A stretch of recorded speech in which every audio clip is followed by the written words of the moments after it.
Okay, here we go. Oil on the floor and is smoking badly. How badly? That's decent. The camera actually filters out some of the smoke. It's worse in real life. Before we go any further, I do want to point something out. They've got a oil change sticker that says to come back at 120,000 miles. The car's at 127. Again, come back at 120, came back at 127 with a problem. Let's see what's going on. Lift it up. Yep, there's all your oil all over the exhaust manifold. That's going to be your smoke.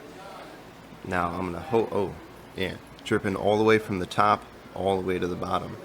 Now I'm going to hope the last time they got a oil change, somebody noticed this and recommended that they do the valve cover gaskets. If not, well, that's the technician's fault. But after we did it, let it run for like 2 hours to burn off all of the oil.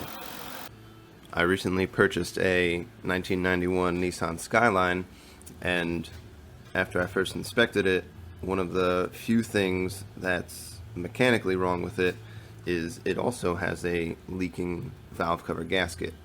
But as a responsible vehicle owner, I went out and bought the components, and as a technician, I'm going to install them. If you'd like to see what that repair looks like on this vehicle, feel free to subscribe. You can also see other upgrades and repairs as we bring this thing back to life.